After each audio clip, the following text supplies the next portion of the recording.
भ्रष्ट र घुसखोरहरूको दिन गन्ती सुरु गरेका, बिचौलियाहरू लखेटेका र सुशासनको प्रत्याभूति दिलाएका प्रधानमन्त्री बालेन शाहको क्रेज नेपालमा मात्र होइन विश्वभर फैलिन थालेको छ। अमेरिकाको प्रतिष्ठित टाइम म्यागजिनको 100 प्रभावशाली व्यक्तिको सूचीमा परेका बालेनको दक्षिण एसियाली मुलुक बंगलादेश र भारतका नागरिकले समेत जय जयकार गर्न थालेका छन्। कतिपय भारतीय नागरिकहरू त हामीलाई बालेन जस्तो प्रधानमन्त्री चाहियो भन्दै उनको प्रशंसामा उत्रिएका छन्। मिडियाहरू उनकै गुणगान गाइरहेका छन्। हमको तो अब नेपाल के जो प्रधानमंत्री बने हमको तो अब वो चाहिए, वो भी पसंद आ गए। जो हम लोग को भाग है ना उन्हीं का सरकार बना देंगे। नेपाल के प्रधानमंत्री सही है।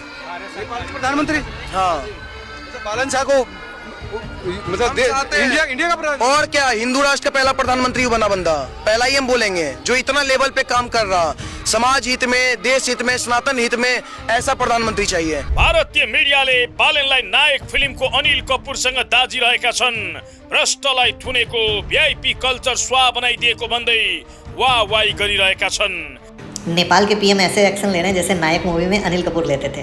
पावर में आते ही former PM KP Sharma Oli को अरेस्ट करा दिया। होम मिनिस्टर सुदान गुरंग ने वीआईपी कल्चर खत्म कर दिया। जब ये रोड पर निकलते हैं तो उनके लिए गाड़ियां रोक दी जाती हैं, लेकिन ये खुद अपनी गाड़ी से उतरते हैं। जो लोगों की गाड़ियां रुकी हैं उनको पहले निकालते हैं। लेकिन हमारे यहाँ देखो वीआईपी चले हैं और आपका एम्बुलेंस भी फंसा हो तो भी कोई परवाह नहीं है, क्योंकि साहेब का टाइम ज़्यादा इंपॉर्टेंट है। साफ साफ बोल दिया, अब सड़क पर कोई वीआईपी कल्चर नहीं चलेगा, सब बराबर होंगे। लेकिन यहाँ कौन बराबर है आप सब जानते हैं। ट्रैफिक पुलिस को पूरी अथॉरिटी है कि किसी भी मिनिस्टर की कार को चेक करो, मन करे तो होम मिनिस्टर की कार को भी चेक कर लो, क्योंकि नीड है तो है। और हमारे यहाँ जो ट्रैफिक पुलिस है उनको अथॉरिटी है कि सिर्फ आम आदमी की गाड़ी चेक करो, बाकी किसी की चेक मत करना। भारतमा जस्तै बालेनको चर्चा विश्वका कैयौं देशमा हुन थालेको छ। 35 वर्षकै उमेरमा प्रधानमन्त्री बनेर पुरै सिस्टम हल्लाइदिएको भन्दै उनको प्रशंसामा समय खर्चिरहेका छन्। अझै अमेरिकाको प्रतिष्ठित टाइम म्यागजिनको 100 प्रभावशाली व्यक्तिको सूचीमा परेसँगै बालेनको उचाइ थप बढेको छ। अमेरिकी राष्ट्रपति डोनाल्ड ट्रम्पदेखि चिनिया राष्ट्रपति सी जिनपिङसम्म हटाएको लिस्टमा बालेनको पनि नाम समावेश छ। नेताहरूको सूचीमा विश्वभरका जम्मा 24 जनाको मात्रै नाम छ, जसमा बालेन पनि हटाएका छन्। टाइम म्यागजिनले बालेनको उदयलाई दक्षिण एसियाको पुरातन र वंशवादी राजनीतिको कडा जवाब भनेको छ। टाइमले बालेनको प्रोफाइलमा लेखेको छ, गत चैतमा बालेनको जित त्यस्तो समयमा भयो जब जेनजी पुस्ताले भ्रष्टाचार र पुरानो राजनीतिक शैली विरुद्ध देशभर प्रदर्शन गरेका थिए। जसले आफ्नो इमान बेच्छन् उनीहरूका लागि पैसा रुखमै फल्छ भन्दै र्याप गाउने यी इन्जिनियरले काठमाडौँको मेयरका रूपमा देखाएको कार्यक्षमताले नै उनलाई आज 3 करोड नेपालीको नेतृत्व गर्ने स्थानमा पुर्याएको छ। बालेनले कुनै समय सामाजिक सञ्जालमा लेखेका थिए, नयाँ हुन् वा पुराना सबै राजनीतिज्ञहरू चोर हुन्। टाइम म्यागजिनले आफ्नो रिपोर्टको अन्त्यमा भनेको छ, अहिले समस्त नेपालीहरू उनी आफैले लेखेको त्यो भनाइलाई आफैले गलत साबित गरून् भन्ने आशमा छन्। जब से नेपाल के प्रधानमंत्री चेंज हुए हैं ऐसा लग रहा है कि वहाँ पे नायक मूवी का सीन चल रहा है। बहुत से बदलाव वहाँ पे लाए जा रहे हैं। वहाँ पे क्लियरली साफ साफ कह दिया है कि सड़क पे कोई भी वीआईपी नहीं होगा। पुलिस को पूरी पावर दी गई है कि किसी भी गाड़ी को रोककर चेक कर सकते हो, चाहे किसी मिनिस्टर की वो गाड़ी क्यों ना हो। मतलब वीआईपी कल्चर ही खत्म कर दिया। और जो नेता बॉडीगार्ड्स लेके घूमते हैं वो रूल खत्म कर दिया। स्कूल की जो महंगी फीस थी उन्हें कम कर दिया। 5th क्लास तक बच्चों को एग्जाम देने की जरूरत नहीं है। जिन जिन लोगों ने करप्शन किया है उन्हें उठवाया। एंटी करप्शन पे सबसे बड़ा फोकस। पुराने नेता हटा के नए यंग लीडर्स लाए। फ्रेश कैबिनेट बन रही है और सारे पढ़े लिखे हैं। जात धर्म पे जो राजनीति होती है वो नहीं होगी, इक्वालिटी पे फोकस कर रहे हैं। जो रिश्वत लेके काम करते हैं सीधा जेल उन्हें। देखो, किसी देश का असली स्ट्रॉन्ग लीडर वो होता है जो ईमानदारी से खड़ा रहे, सच्चाई से अपने फैसले ले, जिसके लिए सारे लोग बराबर हों। उसके बाद होती है देश की असली तरक्की। पर की ओर आपको लिए चलते हैं। नेपाल में सियासत इस समय उथल पुथल के दौर से गुजर रही है, जहां बड़े नेताओं पर शिकंजा कसता दिख रहा है। अब पूर्व प्रधानमंत्री शेर बहादुर देउबा और उनकी पत्नी के खिलाफ भ्रष्टाचार के आरोपों में गिरफ्तारी वारंट ने हलचल बढ़ा दी है। बालेंद्र शाह की नई सरकार के एंटी करप्शन अभियान के बीच विपक्ष इसे सियासी साजिश करार दे रहा है। अब देखना होगा कि यह कार्रवाई सिस्टम को साफ करने की दिशा में कारगर साबित होती है या देश में राजनीतिक टकराव को और तेज करेगी। ये रिपोर्ट देखिए, फिर इस पर अपने विशेषज्ञ मेहमान से हम बातचीत करेंगे। नेपाल के पीएम ऐसे एक्शन ले रहे हैं जैसे नायक मूवी में अनिल कपूर लेते थे।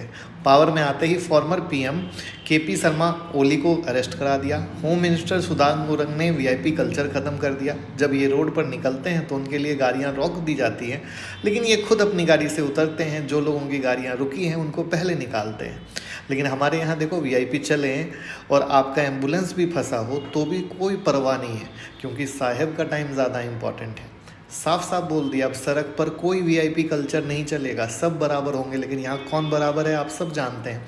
ट्रैफिक पुलिस को पूरी अथॉरिटी है कि किसी भी मिनिस्टर की कार को चेक करो, मन करे तो होम मिनिस्टर की कार को भी चेक कर लो, क्योंकि नीड है तो है। और हमारे यहाँ जो ट्रैफिक पुलिस है उनको अथॉरिटी है कि सिर्फ आम आदमी की गाड़ी चेक करो, बाकी किसी की चेक मत करना। इन्होंने एक वेबसाइट भी लॉन्च कर दी है प्रतिपक्ष नाम की, जिसमें गवर्नमेंट के काम की अपडेट रहेगी। हमारे यहाँ भी वेबसाइट है, बहुत सारी है, हर सरकार बनाती है, बस काम की अपडेट की जगह अच्छी अच्छी फ़ोटो लगाती है। जो नेता 10-10 बॉडीगार्ड लेकर घूमते थे उनका रूल भी ख़त्म कर दिया, कोई बॉडीगार्ड की ज़रूरत नहीं है, सिक्योरिटी सिर्फ उनको मिलेगी जिनको जान का खतरा है। लेकिन हमारे यहाँ तो एक एक एमएलए के पास इतनी सिक्योरिटी होती है जैसे पूरा पाकिस्तान उनके पीछे भरा हो। और कहानी यही ख़त्म नहीं होती है। करप्शन और फ्रॉड के केस जिन पर चल रहे थे उन लोगों को डायरेक्टली उठा लिया जाएगा, ये नियम है। और हमारे यहाँ इससे ज़्यादा केस चलते, 20-20 सालों से चलते, फिर भी कोई उठाया तो नहीं जाता है। भाई पीएम पूरा स्टाइलिश है, फिर भी कह रहा है कि ऑफिस में मेरी फ़ोटो नहीं लगनी चाहिए। और हमारे यहाँ एक सरकारी टॉयलेट के बाहर भी नेताजी की फ़ोटो लगी होती है कि ये टॉयलेट इन्होंने बनवाया है, राइट। इन्होंने 5वीं क्लास तक कोई एग्ज़ाम नहीं रखा और स्टूडेंट पॉलिटिक्स को भी बैन कर दिया है। और हमारे यहाँ स्टूडेंट पॉलिटिक्स बंद करने की ज़रूरत ही नहीं है, क्योंकि यहीं से तो फ्यूचर के नेता ट्रेन होकर निकलते हैं। तो भैया इन दोनों का स्टाइल किसी फिल्म से कम नहीं है। और अगर ऐसा ही चलता रहा तो नेपाल भी कुछ सालों के बाद डेवलप्ड कंट्री बन सकता है। तो क्या हमारे यहाँ भी ऐसा नेता होना चाहिए? कमेंट में बताइए, लोगों के साथ शेयर कीजिए, तभी तो भैया जनता जागरूक बनेगी। हमको तो अब नेपाल के जो प्रधानमंत्री बने हमको तो अब वो चाहिए, वो भी पसंद आ गए। जो हम लोग को भाग गए ना उन्हीं का सरकार बना देंगे।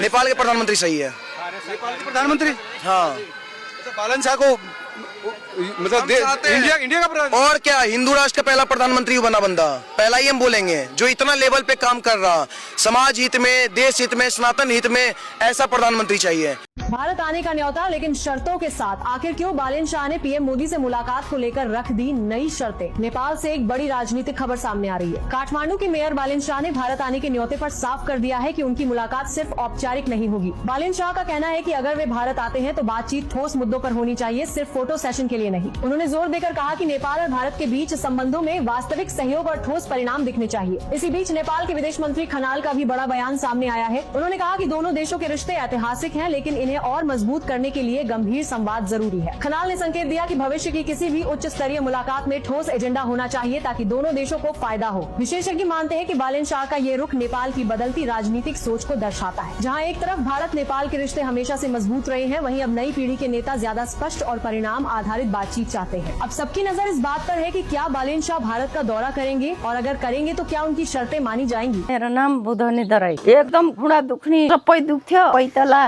यो सबै हात खुट्टा झमझम गर्थ्यो। वैदिक आयुर्वेद कहाँ लानुभयो, मलाई सन्चो भयो।